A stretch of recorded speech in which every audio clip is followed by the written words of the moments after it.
Well, welcome to Cedric Unplugged Leadership Insights, where leadership gets real, influence gets honest, and growth starts from the inside out.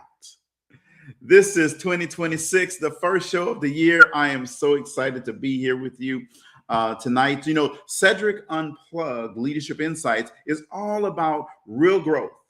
Our mission is to help you become a more self-aware, values-driven, and intentional leader, not just through conversation, but through action. See, each week we're going to have an exciting guest, leaders, professionals, and experts who bring real-world insights that they've lived, meaning lived experiences.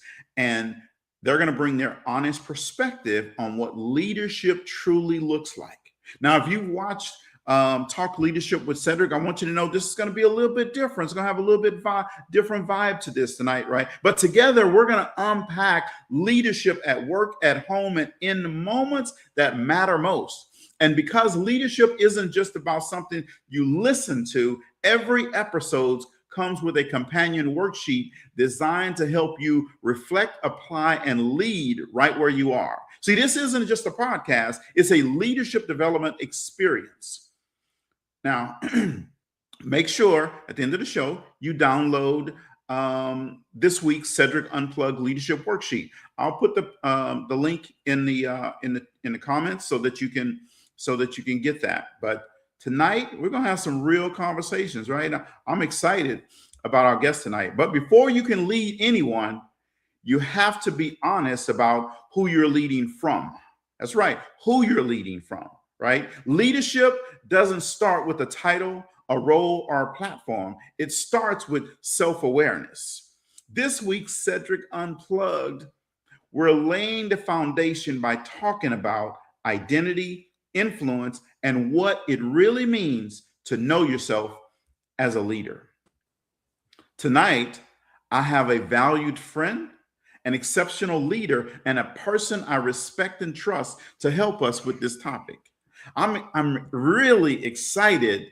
I'm especially excited, I should say, about tonight's show because this conversation is personal, right? I call her my dietitian, and I've known her since high school.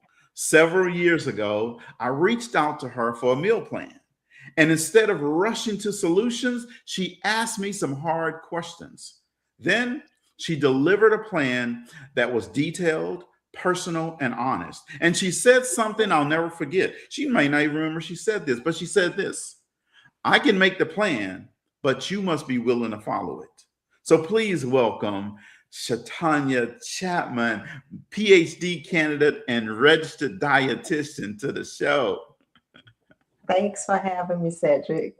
And yes, I do remember when I told you that. I remember everything. So today we're going to explore leadership through your lens, right? We want to learn, we want to help our audience learn what you learned, what you lived through, and what leaders at every level can take away from your journey. But before we start, before I ask you a question, I have a question for the audience. So audience, are you ready for the question? I just need to know. Just put it in the chat if you're ready for the question. Just type the word ready if you're ready for the question, right? We're going to get started here. So while you're putting that in the chat, I'm going to go ahead and give you the question. I want you to think about your leadership for a moment, okay? If the people that you lead were asked to describe your leadership in one word, what do you think they would honestly say? If they describe your leadership in one word, what do you honestly think they would say? Now, here's the real question I'm asking. Would that word match how you intend to lead? Now, that's different.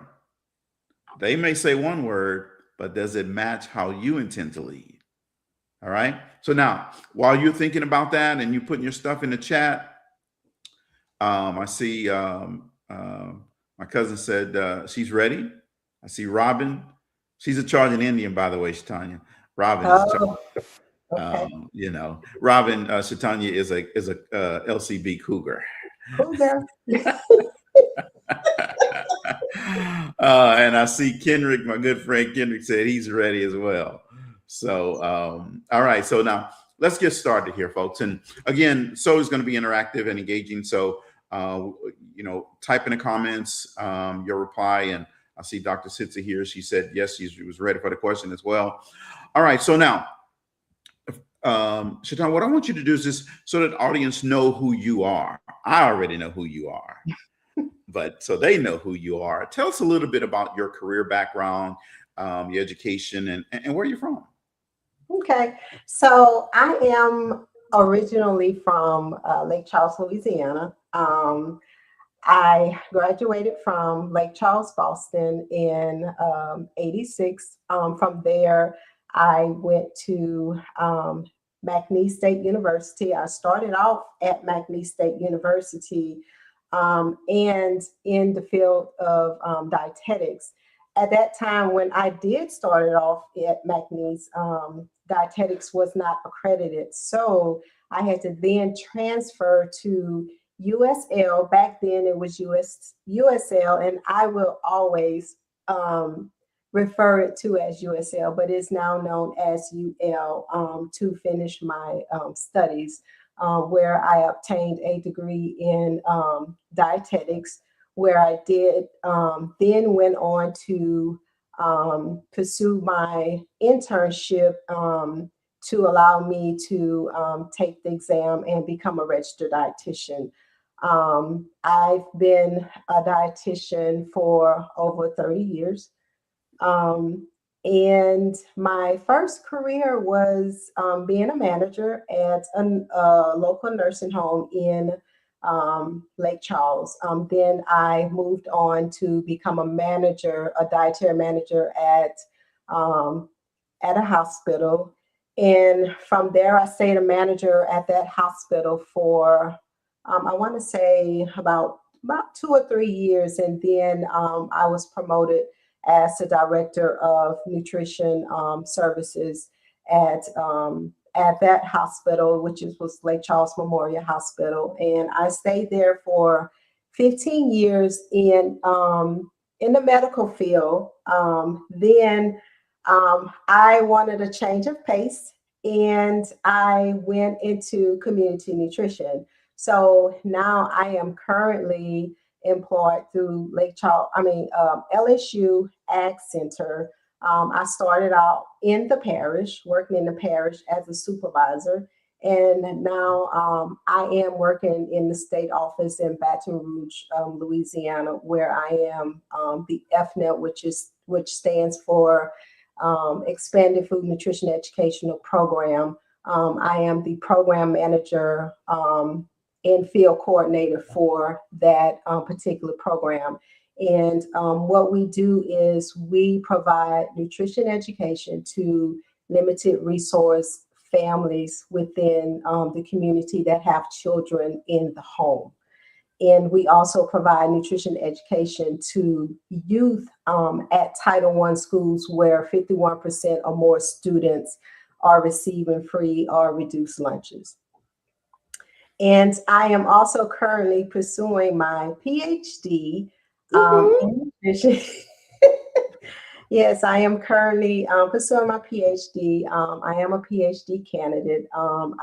At this time, I am conducting my my research, and my research is on a study where I am trying to examine the impact of wellness ministries within the African American Baptist Church, with a particular focus on how ministries influence health behaviors. So we know I had a passion with that because we know that within the African American Baptist churches, they provide a wellness ministry in order to bring awareness and education to their congregation. So I would like to see how is that impacting their health behaviors on preventive care in order to reduce chronic disease. Well, look at you. You are just a busy bee over there. I I love am. it. I Well, that's am. awesome. Well, welcome to the show. I'm excited to have you here. Now, let's dive into some of these leadership questions and get some of that knowledge out here to the world. And audience, if you have a question, definitely feel free to throw it in the chat as well. And make sure you understand that she's a registered dietitian. If you need help, boom, boom, boom, she has a service that she can provide to help you. So we can, make sure you guys get connected. So in health and in nutrition space, leadership often shows up quietly, right? So what does effective leadership actually look like in the dietitian field? So to me, it looks like being present, engaged, and willing to do work alongside your team and the community. It's about listening first, understanding the real barriers people face, and then helping create practical solutions that fit their lives. Awesome. I really love that. And what I appreciate about your response is how what you guys want to do is help people go to a whole nother level, right? Yes, Go it's to all another about, level in eating, folks. yes, yes, creating those behaviors, those behavior changes. Yes. Just like on the screen, it says your leadership legacy. We want to keep your food eating legacy, get it better, right? Because we let me tell you, folks, this is where I learned, from her, I learned that, all those grapes I was eating was not a good thing. I should only eat like 17. That's the serving size. So if I eat 18, then I'm going over. It's all And I about still remind her of your that. calorie deficit. It's staying within that calorie deficit. Absolutely. Um, Awesome, awesome, awesome. So, what core leadership principle has guided you um, when working with patients, with your teams that you work with, or even within your organization? So, leading with empathy and accountability. So, in nutrition, people often face its challenges that it goes far beyond food. So, it can be access, the cultural trust, or even life circumstances.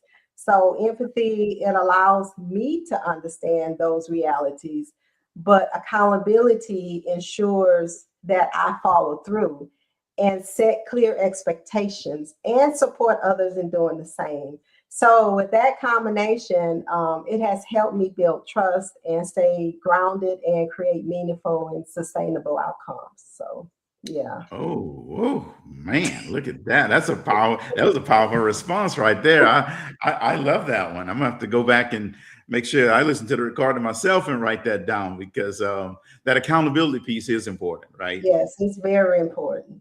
Yeah, It's and very it reaffirms what you said to me, um, and what I said at the beginning of the show, right? important You can make the plan. You're saying I can make the plan, but you must be willing to follow it, to follow it. right? Yeah. So And I'm that's going to hold you accountable and also holding me accountable because, what I do to help other people, it's coming back, it's leading back to me. So, and, that's why the first thing when someone come to me, and I ask the question, are you willing to follow, yes, the plan that, I give to you? So, yes. yes. And see, this is why I trust your work, right? There's not a lot of people that I can Well, say, I oh yeah, appreciate that. I truly trust their work, but because of the accountability piece, Hmm. um, and it gives me the confidence to keep going and knowing that what you put together for me will work if I follow it, Hmm. right?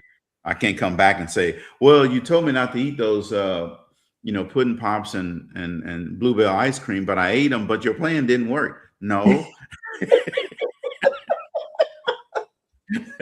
Yes. Yes. So here's a question from one of our audience members. It says, "How do you stay consistent eating healthy when you've been eating poorly for so long? That's a question for me. I Yes. take it. So I always tell people it's thoughts in the mind. You have to be able to make that change starting with your mind.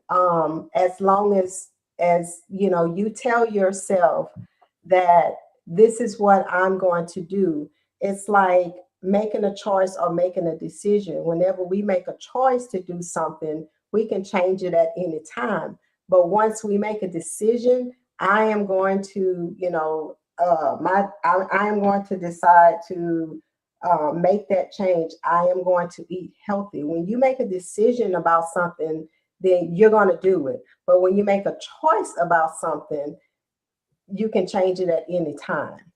So it's all Yes. about, that mindset, put it in your mind and making sure that, you hold yourself accountable to make sure that try to eat healthy.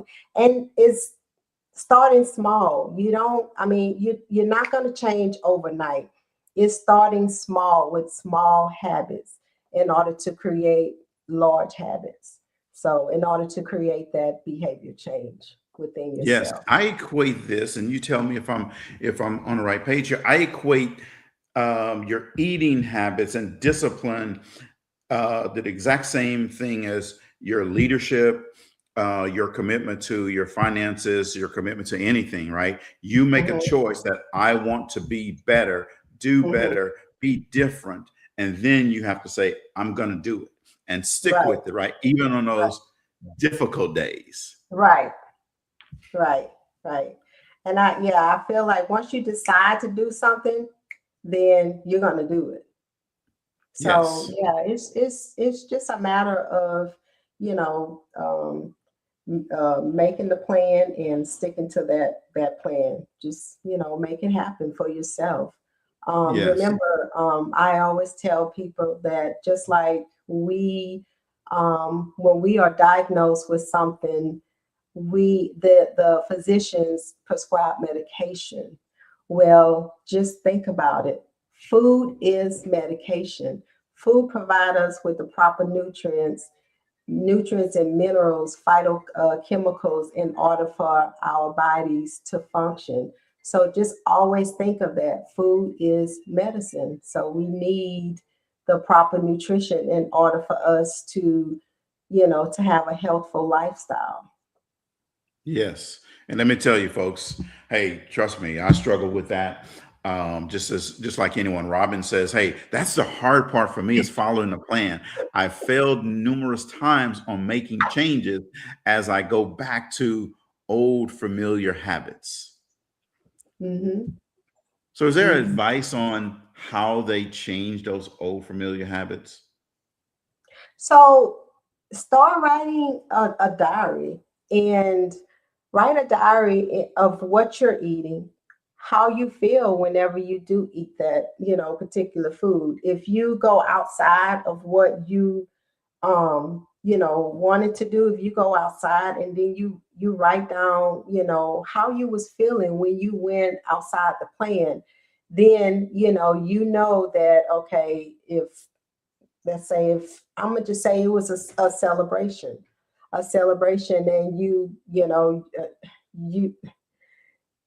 you was indulging in cake and punch and liquor or Ice whatever, cream. then then well, this is what influenced me from going outside. But as long as you keep that diary, write down how you feeling when you go outside your plan, then you can see what is causing you to go outside your plan, and then come up with a plan to say, okay, I need to stay within my plan. Now, it's okay to eat something that's, I'm gonna just say, that's high in fat or it's high in sugar, as long as we consume it in moderation. I always tell people, it's dieting. It's about eating a balanced meal. It's, it's about portion control. So if you want to have something outside of, eating healthy, it's okay, but don't consume it consistently. Can every now and then you can have some. And then also making sure that you are exercising in order to, to keep the weight down. Oh boy, that exercise part, that part right there. Yeah, people don't like when I say that. Yeah, I'm too busy sitting on the sofa to exercise right now. It goes hand in hand. But food is 80% of your diet. Exercise is only 20%. So it's how you eat. Mm-hmm. Okay. All right. Well, good. Well, that's good. I can stick to the 80%. Okay, so let's keep going here. So in nutrition and in healthcare, how important is credibility compared to connection? And can you lead effectively without both of those? So I feel like credibility and connection are equally important, in my opinion, in my field. This is me. And true leadership requires both. Because credibility comes from knowledge, expertise, and experience and consistency. People need to trust that you know what you're doing and can deliver accurately and have reliable guidance. But connection is what people listen, is when it makes people listen, engage, and feel supported. And without connection, information doesn't translate into behavior change or teamwork. So in my experience, credibility earns respect, but connection earns influence. Ooh, say that again. I like that. All right. Yeah. Go ahead. Credibility earns respect and connection earns influence. So, you may be able to function with just one, but you can't lead effectively without both. So when you combine expertise with authentic relationships, then that's when you see real progress. And that's my thoughts. So I feel like, both of them need to work together. Okay, all right. Well, I like that. I'm going to put that up on the screen so people can write that one down. Dr. 𝗟𝗍𝗂, go ahead and write that one down. I know you're going to post that some one day.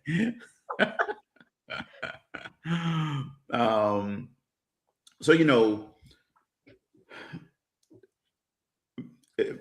being a dietitian obviously gives you a lot of insight into food sources and what people eat a lot of and not eat a lot of, and what and healthy habits and bad healthy habits and bad habits as well. But dietitians, you guys influence decisions, right? And you influence decisions sometimes without always having formal authority to make people do something, right? So how can professionals lead effectively from where they are? Maybe they have the responsibility, but they don't have the authority to do it, right? How do they lead in those spaces? So I feel like a lot of it comes down to showing up consistently, being the person people know you can trust. I'm going back to that trust and consistency again. And when you share your expertise, you have to be able to listen, and you have to be able to work alongside others. And then people naturally start looking to you for direction. So it's also being proactive. If you see a need, then you step in with solutions instead of waiting, to be asked. And when you focus on building those real relationships, whether it being co-workers or partners within the community, or even the community itself, then you gain influence without ever having to pull rank. And then, as a registered dietitian, leadership is really about how you show up every day, not what's on your name badge. Oh, that right there. Yes, absolutely. You Yeah, got to show up every day a certain way because people are yeah, following you, right? yeah. You're being Um, watched. You're being looked at. yes, absolutely. Love it, love it, love it. So we're going to be coming up on in a few minutes here on our rapid fire session. So you guys stay tuned for that. That's coming here shortly. And make sure you get ready to download. I'm going to put that link here in the comments in a little bit, and you'll download that worksheet for this week. And this worksheet is designed for you to take action, right? You're gonna have some questions you're gonna have to ask yourself. Be honest, it's for you. So be honest with yourself. But I'm gonna give you that link here in just a little bit. So if we look back over the last 2 decades, ooh, that sounds, I don't know if I want to say 10 years or 2 decades. It sounds like a long time, Tanya. Yes, yeah. What leadership skill do you wish you had developed earlier in your career? So I wish that I've learned earlier how to delegate with confidence, believe it or not. So early in my career, I felt responsible for doing everything myself. Especially in, now I'm in community nutrition. And so, especially in community nutrition, is where the work feels so mission driven. So over the time, I realized that trusting others with meaningful responsibilities not only strengthen this team, but it also creates space for me to lead more strategically. So delegation isn't about letting go, but it's also about lifting others up. So I wish that, I would have embraced that sooner. Because I Oh, always tell you, Cedric, I'm shy. I'm yeah, a shy person. you said that in our messaging yesterday too. She's not shy, folks. She just claimed to be shy. I'm a shy person. So what I really like about what I really like what you're highlighting here is that leadership isn't just learned through success, right? It's Right, accelerated through reflection. So you right. reflected on this, and that's a lesson that all emerging leaders need to hear and need to learn, Hmm. right? Right. Dr. Sitsi says delegation is all about lifting others up, not just letting go, right? Hmm. And I like that. Um, so let me see. So in 2 minutes, rapid fire is coming up. 2 minutes, rapid fire is coming up. So we're going to ask this last question, then we'll go into rapid fire, right? So what's a leadership mistake you made early on that shaped how you lead today? Now, before you answer that question, I want the audience to understand, folks. Every leader, every emerging leader, every aspiring leader, every senior leader has made mistakes, right? That's a part of the process, right? That's how you get better. So that's why I'm asking her this question, so we can better understand and know that it's okay if we make a mistake. So, so I just said that, I was shy. And, one of the things, with me is just, I was a quiet person and I like to lead from, the back. So I feel like one of the mistakes that I made early on is building relationship because um, since I've been in community nutrition, it's all about recruiting those partnerships within the community. So building relationships, networking, and listening to be able to meet the needs of others. Because FNEP is about meeting the needs of our limited resource families. So, and then also in the field of medical nutrition therapy, working as a dietitian and, meeting the needs of those patients, critically ill patients, patient with chronic disease. So, we have to always be able to meet the needs. So, once I can build that relationship, networking, listening. Then people, they follow people that they trust. Yes. So, just making sure that, people, trust me in order to build that relationship, that rapport with them to be able to lead effectively. Okay. So, Awesome.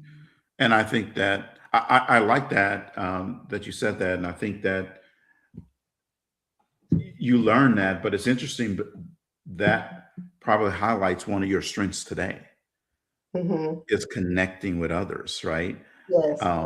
So this is a great example, folks, of when you're sometimes younger or emerging, and as an emerging leader, you're maybe focused on trying to get all those your ducks in a row, Mhm, learning, right? And then you yeah. learn along the way that building relationships and those connections is important because people Mhm, like to work with people they know, like, and trust. If you're set in sales, people like to buy from people they know, like, and trust, right? mhm, And I think that's one of your strengths today is connecting with others. So yes. I awesome, can't say that. awesome, awesome, awesome. So now it is time for us to get to some rapid fire questions. So now let me tell you, this is the moment we call unplugged and unfiltered. The leadership 10. 10 quick questions, no scripts, no overthinking, just real leadership. First thought, best thought. Let's go for it. You ready? I'm ready. All right, here we go. So, one word that defines your leadership style today. Hands on. All right. Early Shatanya or current Shatanya? Who led better? Courage, Shatanya. Okay. A leadership habit that you refuse to compromise on. Um, I would have to say hands on again. Okay. Legacy or impact? Which matters more right now? Impact. Okay. Confidence or competence? Which do women get judged more on? Competence. Okay. All right. Harder to lead. Proving yourself or protecting your boundaries? Proving yourself. Ooh, okay. All right. Audience, you can put if you have a response to that, you can put that in the chat as well. Forgot to tell you that early, but we have a few more here. Support systems or self-belief? Which one kept you going? Support systems. Support system. All right. A few more here. Calling or career? Which came first for you? Calling.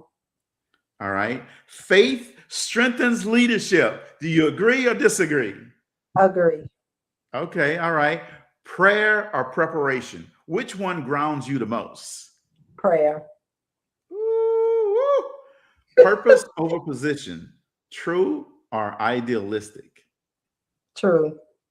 True. Okay. All right. I think we need to go one more. I think she needs one more, right, audience? Yes, she needs one more. All right. Who are you accountable to when no one is watching? Me. Ooh, look at that. Look at that. Look at that. So let's see what the audience said here. Yeah, Kendrick said, building relationships, networking, and listening are definitely keys. Dr. Sitsi said, hey, support system was her answer. Robin agreed with her and said support system as well. Robin said her calling came first. And Cheryl, I know she said she agreed with one of your answers. I don't know which one. But Robin also said prayer over preparation. And Robin said she is accountable to herself first. And Cheryl Edwards Gray also said the exact same thing. So I think we got some women in here teaming up with each other.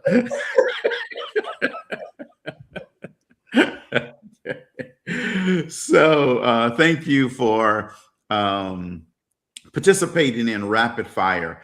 So again, this rapid fire section is called Unplugged and Unfiltered. It's really about quick answers for people to reflect on. And audience, I want you to reflect on some of these things as well. If you're listening to the recording answer those for yourself as well, right? It's going to give you some insight into who you are, and might give you some insight to that you need to change a few things, you need to adjust a few things, right?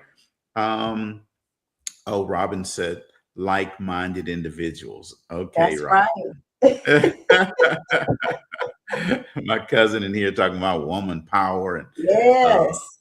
Cheryl Edwards Gray talking about woman power. We're gonna have to get them. Empowered women. That's right. Okay, all right. I'm not mad at you. And I know you are an empowered woman, so I'm not mad at you. Have you ever had a stand? Have you ever had to take a stance, like a firm stance in your professional values when maybe it was unpopular or inconvenient?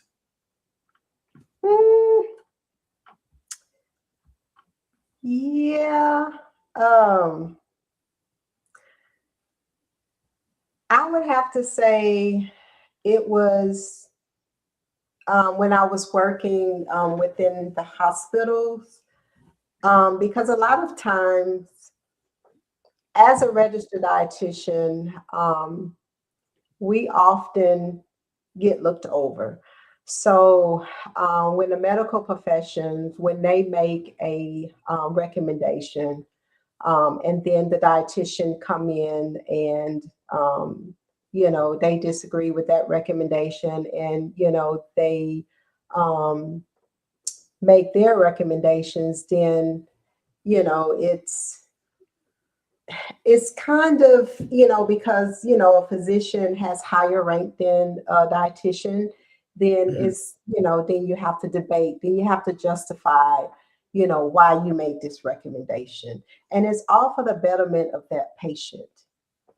Because like I said, food is medicine. So dietitians, we are the experts when it comes to whenever we prescribe a diet for that patient in order for them to heal better and to get better.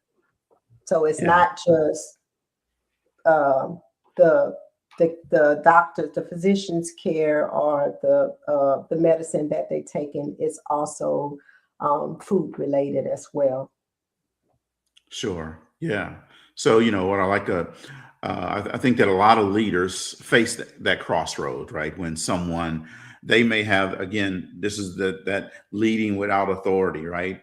And we get to that crossroad, but not everyone chooses value over validation. And sometimes you have to stick to your values, and this is what's best for this patient in this moment. So that's a great example for everybody to remember. Like in healthcare, in whatever your field is, you're going to have those moments where maybe you have to make the unpopular, inconvenient decision, right? And then stand on it, right? Don't back down off of it. Yeah, because you have to know, your values, even when it does feel uncomfortable. So they have to know that, that you're dependable, and it's not just when things are easy, but it's, when things matters the most. And what matters the most is that patient. Yes, absolutely. Boom. I like that. Can't be just convenient. I love it. I love it. I love it. So let me ask you one last question. And, you've been in this field for 20 years, over 30 years, actually. So that's a long time, Shaitanya. I just got out of high school a couple of weeks ago myself. But after working, 30 years in this field. Yes. Well, it was over, let me say over 20 years.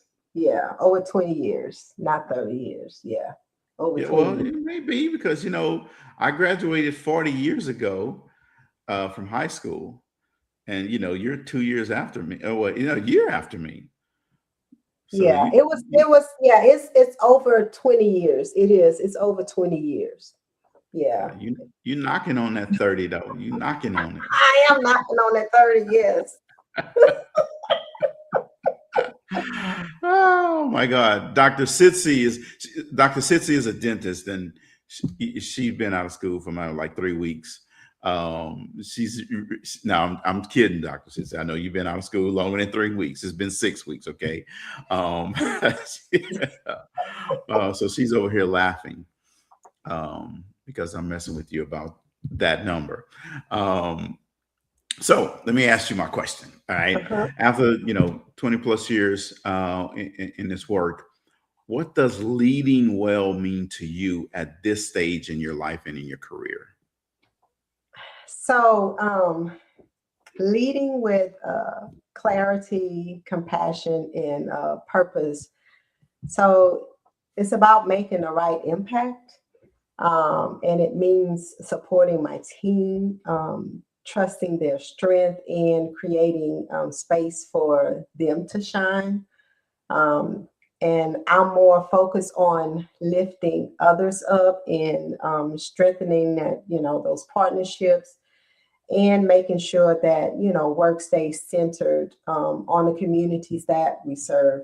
And also staying true to, my values and continuing to learn, because after 20 years, staying connected and staying committed to making a difference. I mean, so, yeah, I have to be able to stay connected and, committed to make a difference, because I want to see that impact, within the community.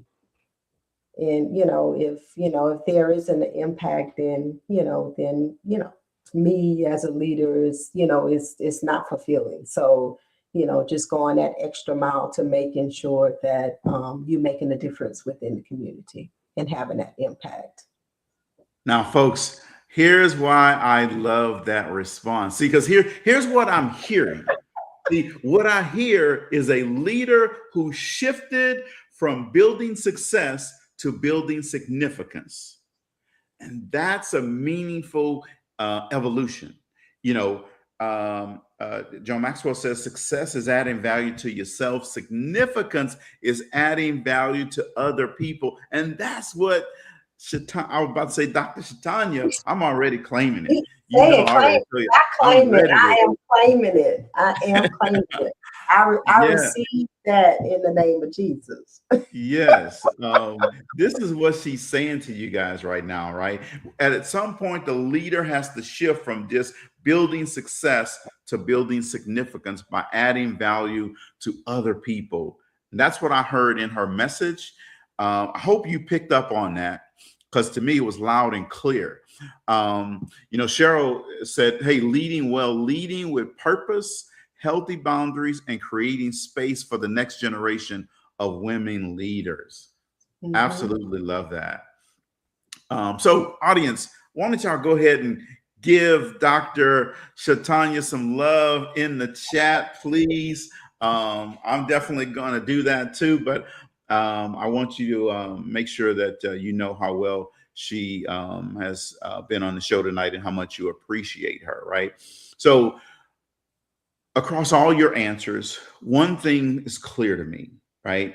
You lead with evidence, integrity, and intention, right? I love an intentional person, and you're definitely intentional. See, that combination in your field and any field is really what makes organizations go to another level, and it's what every organization needs. So thank you for being our first guest on Cedric Unplugged Leadership Insights.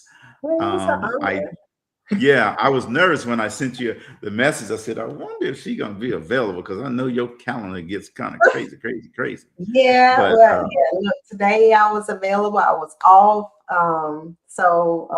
That's why I chose today. I said, well, I'm off. I'll be off today, so it'll be perfect. Awesome. Well, thank you very much for joining us tonight. Audience, definitely showing you some love in the chat.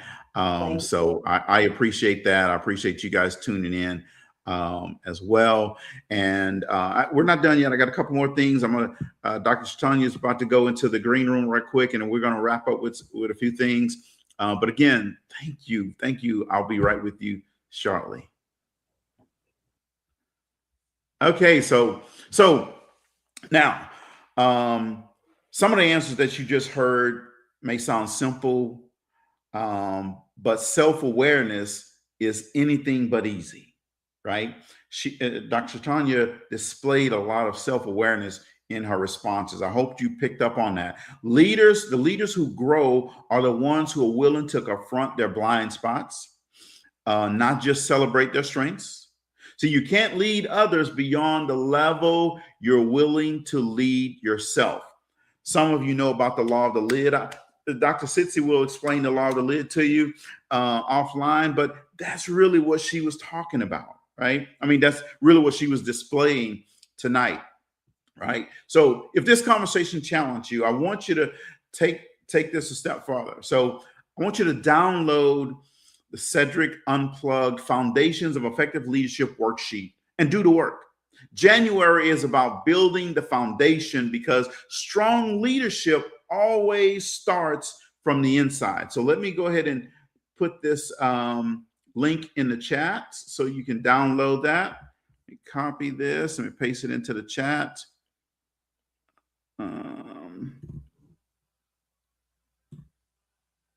Okay.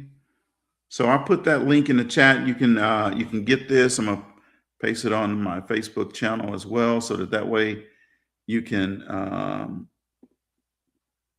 go get that download. So you know, tonight's conversations were with 𝗟𝗲𝗱𝗿𝗂𝗏 Chapman, my friend, my dietitian. It reminds us that leadership isn't about having all the answers. It's about being intentional with how you show up every day, right? So next Monday, we'll be right back here at this same time, 6:30 Central Time. My guest is going to be none other than Kendrick Lynn. So make sure you're ready to tune in. If this conversation challenged you tonight to think differently, to want to be different, download the link to the worksheet and do the work on it. It's only a few questions. It's for you. It's to help you get better. Now I have another question for you. You know, I started the show off with a question, and I'm gonna put this question up on the screen for you. I want you to answer this question, right? When your leadership is all said and done, what do you hope it reflects about who you are and what you stand for? So it means at the end of the day, when it's all over, what do you hope that it represents who you are and what you stand for, right? So I'll put that in the chat as well, so that way you can answer that question. Right, let me just put it there. Boom. So that is going across in the chat for you to answer that. If you didn't listen live, still do the work. I'm telling you, it's going to benefit you. Still do the work every Monday, 6:30 Central Time. I was about to say Talk Leadership with Cedric, but this is Cedric Unplugged Leadership Insights. This is where leadership gets real. Peace, and we're out of here. Thank you guys, and good night.